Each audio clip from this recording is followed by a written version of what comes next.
मार्च महीने की शुरुआत होते ही ज़्यादातर लोग इनकम टैक्स को लेके काफ़ी चिंतित हो जाते हैं और टैक्स प्लानिंग शुरू कर देते हैं। और इस टैक्स प्लानिंग में हमारे इन्वेस्टमेंट जैसे कि shares, mutual funds, government bonds, bank fix deposits, gold और रियल एस्टेट वगैरह से आया हुआ प्रॉफिट एक बड़ा हिस्सा होता है। तो चलिए आज की वीडियो में हम देखते हैं कि म्यूचुअल फंड से होने वाले प्रॉफिट पे इनकम टैक्स कैसे लगता है। हेलो फ्रेंड्स, मेरा नाम धवल है और मेरी चैनल DIY फाइनेंस में आपका स्वागत है। तो चलिए शुरुआत करते हैं म्यूचुअल फंड्स पे लगने वाले टैक्सेस के टाइप्स से। म्यूचुअल फंड से होने वाले प्रॉफिट दो तरीके के होते हैं। एक होता है long term capital gains tax, जो अपने इन्वेस्टमेंट को लंबे समय तक होल्ड करके बेचने पे लगाया जाता है, और दूसरा है short term capital gains tax, जो कि अपने इन्वेस्टमेंट को शॉर्ट टर्म होल्ड करके बेचने पे लगाया जाता है। यहाँ ये शॉर्ट टर्म और लॉन्ग टर्म की अवधि म्यूचुअल फंड के कैटेगरी के हिसाब से डिसाइड होती है। तो चलिए इस कैटेगरीज को देखते हैं। फर्स्ट है इक्विटी म्यूचुअल फंड्स। इस कैटेगरी के फंड्स अपना 65% से ज्यादा पैसा इक्विटी शेयर्स में लगाते हैं। इसमें आते हैं large cap funds, mid cap funds, small cap funds, flexi cap funds, multi cap funds वगैरह। और दूसरी कैटेगरी है नॉन इक्विटी फंड्स।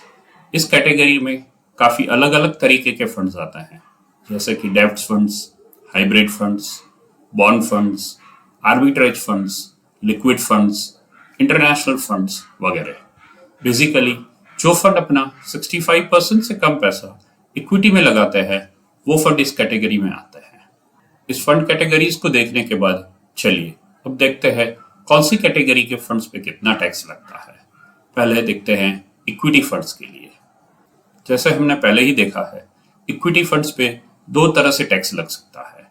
अगर होल्डिंग पीरियड 12 महीने माने 1 साल से कम है तो STCG यानी कि शॉर्ट टर्म कैपिटल गेन्स, जो कि है 15% प्लस सरचार्ज प्लस सेस लगता है। और अगर होल्डिंग पीरियड 12 महीने से ज्यादा है तो LTCG यानी कि long term capital gain tax लगता है, जो कि है 10% प्लस सरचार्ज प्लस सेस। यहाँ एक और बात भी है कि LTCG टैक्स तभी लगेगा अगर एक फाइनेंशियल ईयर में इक्विटी म्यूचुअल फंड से प्रॉफिट 1 लाख से ज्यादा हो। इस लॉन्ग टर्म कैपिटल गेन्स को कैलकुलेट करते समय ग्रैंडफादरिंग को भी कंसीडर करना पड़ता है। तो इस ग्रैंडफादरिंग को मैं शॉर्ट में बता देता हूँ। 31 जनवरी 2018 तक इक्विटी म्यूचुअल फंड्स पे कोई भी LTCG नहीं था। इस टैक्स को फाइनेंशियल ईयर 2018-19 से लागू किया गया है। तो अब जब हम LTCG कैलकुलेट करेंगे के लिए परचेज डेट की बजाय 31 जनवरी की वैल्यू लेनी पड़ेगी। इस बात को एक एग्जांपल के जरिए समझते हैं। मान लीजिए कि आपने जनवरी 2013 में 2 लाख रुपए का इन्वेस्टमेंट किया है और आज आप इस इक्विटी म्यूचुअल फंड को बेचते हैं जिसकी मार्केट वैल्यू है 8 लाख रुपये। तो आपका LTCG बनता है 8 lakhs minus 2 lakhs equal to 6 lakhs. लेकिन आपको 6 लैक्स पे टैक्स नहीं देना है। आपको देखना होगा कि आपके फंड की वैल्यू 31 जनवरी 2018 को कितनी थी। मान लो कि वो वैल्यू थी 4 लाख रुपीज। तो आपका एक्चुअल LTCG बनता है 8 lakh minus 4 lakhs, that is 4 lakhs. और उसके ऊपर 10% जो कि बनता है 40,000 रुपया प्लस सेस प्लस सरचार्ज। इस वैल्यूएशन की इफेक्ट को ग्रैंडफादरिंग बोलते हैं और ये सिर्फ इक्विटी म्यूचुअल फंड्स पे ही लागू होता है। तो अब देखते हैं नॉन इक्विटी म्यूचुअल फंड्स के लिए। यहाँ पे अगर आप अपना इन्वेस्टमेंट 36 मंथ्स यानी 3 साल पहले ही बेच देते हैं तो STCG यानी short term capital gain tax लगता है, और वो प्रॉफिट को आपके लगने वाले इनकम टैक्स के रेट से ही लगेगा।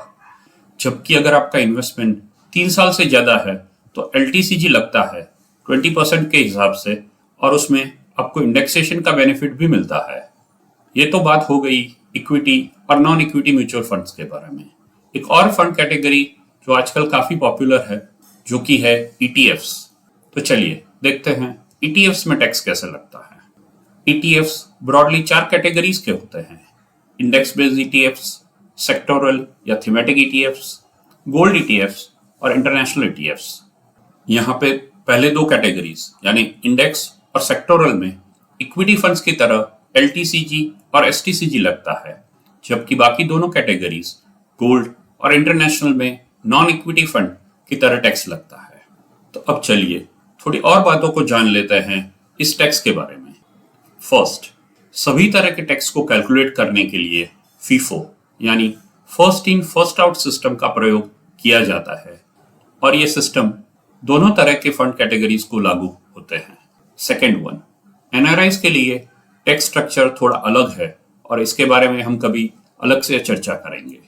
और थर्ड वन, अभी तक के डिस्कशन में हमने म्यूचुअल फंड्स में ग्रोथ ऑप्शन को नजर में रखते हुए सब डिस्कशन किया है। अगर आपने डिविडेंड ऑप्शन सिलेक्ट किया है तो ये डिविडेंड इनकम को आपकी अदर इनकम्स के साथ जोड़ा जाएगा। आपके एप्लीकेबल इनकम टैक्स के रेट पर इस डिविडेंड इनकम पे टैक्स लगेगा।